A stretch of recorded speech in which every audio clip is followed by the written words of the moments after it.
All right, guys. With me, I have both Blaze and Watson of Heroes of the United States, who have taken a clean 2-0 in this series.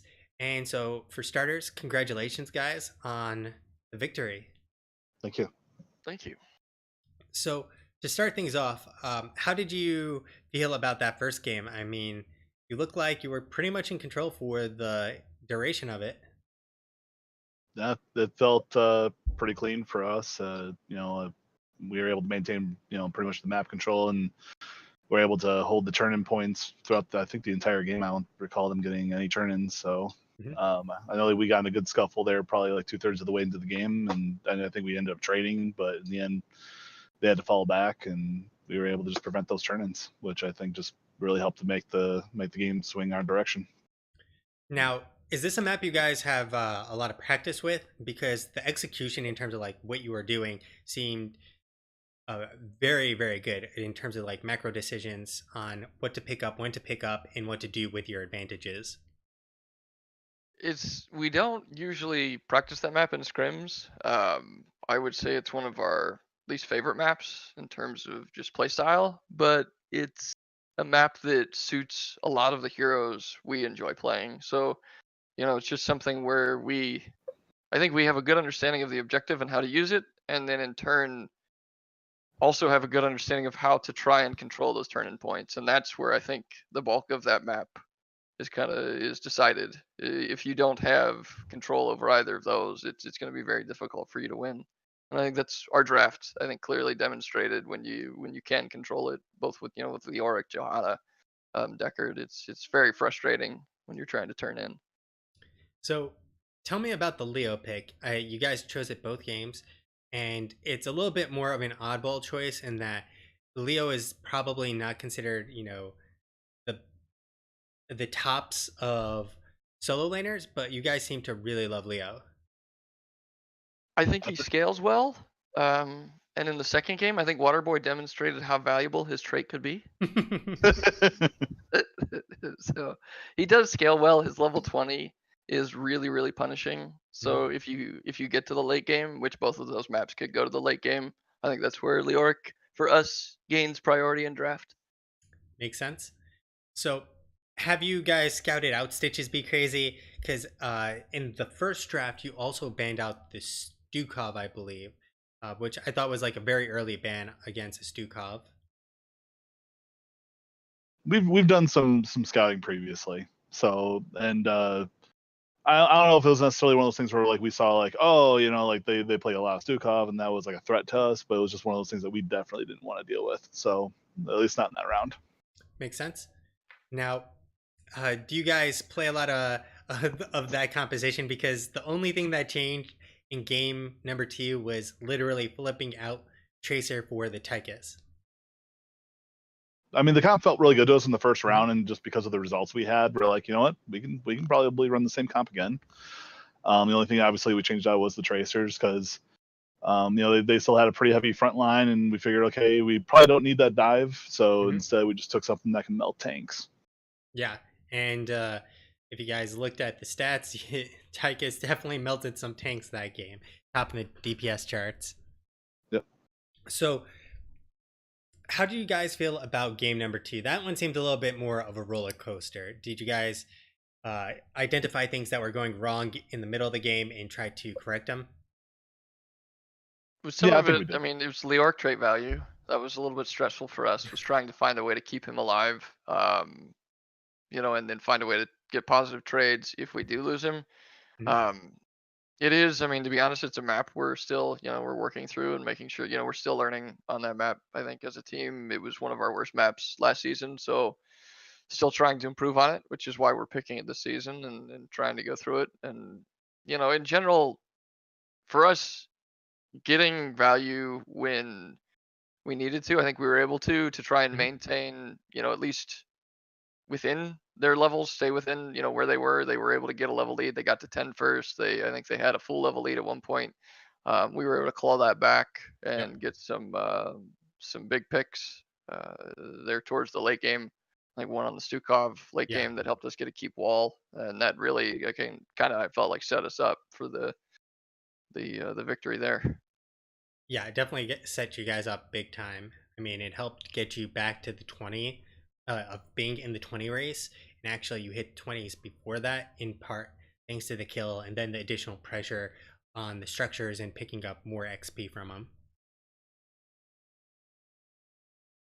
Yep. So for shot calling and drafting, do you guys have the same shot caller drafter? Have you different people do that? Is it team that kind of does it, or how do you guys manage that?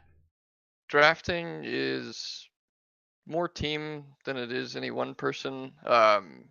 Usually we'll come up, Blaze and myself will come up with concepts as far as draft of what we want to do, and then everybody kind of provides feedback, what they're comfortable on, what we want to run with it. And then as far as shot calling, I am the primary shot caller.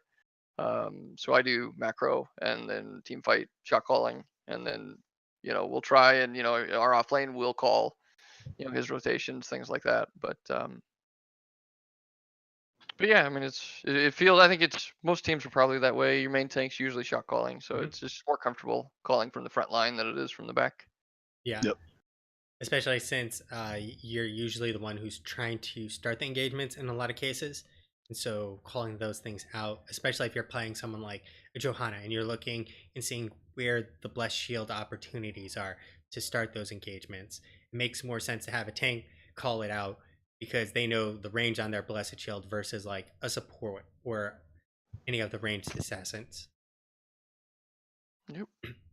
So, what changes, if any, have you guys made from the previous season into this one? I know we've been trying to diversify. Mhm. So I know last season there was a few comfort picks that we probably played a lot, and I know that we've been working on basically just diversifying our portfolios a little bit more, and so that way when people are trying to ban out those one tricks that we can pull out a new one. So Yeah, diversify your assets. It'll yep, help. So when the meta crash comes, you will be ready to go for the next meta. very That's for much. sure. Yeah, with the triple ban, like that's the thing. Now that 6 heroes are out of the equation, it's you really do. You have to. Your hero pool has to broaden. Yep. And with the chokes that seem to be happening around either, I'd say, supports or tanks, you have to be much more flexible too on who you're going to draft and what will work for said drafts. Yeah, for sure. Now, you guys obviously have a second series. How are you feeling for that one? Are you going to take another 2-0? I mean, we hope so. But we have to take it one game at a time, and we played against. Well, I mean, they weren't called 104 last season, but we did play against the One Tricks last season. We did favorably well, I think, against them. I know they're itching for some payback against us for the playoffs last season. So, but yeah, I think we're feeling pretty good about it, and especially after just doing a 2-0, we're looking forward to the next match.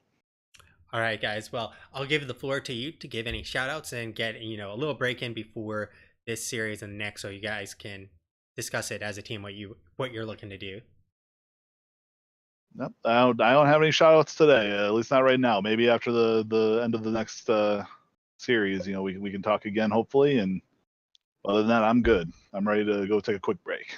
Shout out to Waterboy getting that trait value.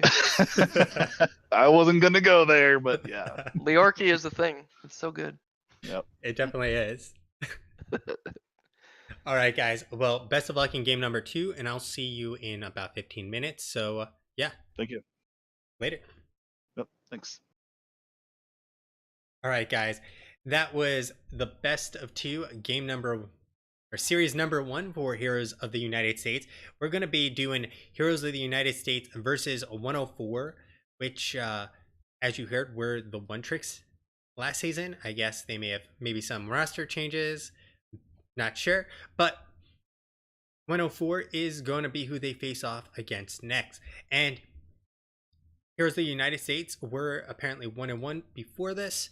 2-0 for Stitches Be Crazy, and 2-0 for 104, which means that Heroes of the United States have just knocked Stitches Be Crazy down a peg and knocked themselves up a peg, as they are now 3-1. So if they can 2-0 104 tonight, that is really going to jack them up there, because they will have taken some of the hardest opponents this season down, or currently some of the best teams this season down a peg. Although this is only week number 2 of round 1, but sit on tight. We'll be back for series number 2, like I said, and yeah.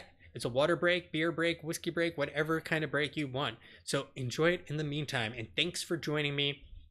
And I definitely appreciate it. If you haven't seen it, I have obviously below Twitter and YouTube. Twitter is where I just broadcast what games I'll be casting. You can also go to YouTube to check out the VODs from Season 4 and Season 5. And on top of that, you can even go and get reminders for other casts that I'll be doing with Twitch events. Yes, and I keep a running Twitch events of all the casts I'm doing, and I need to keep it updated more frequently. But if you subscribe to the series or get reminders for the series, I believe it'll let you know when I have another shoutcast. So multiple ways to stay on the lookout for more of your friendly handlebarred shoutcaster. And so once again, thanks for joining me, and see you in a little bit.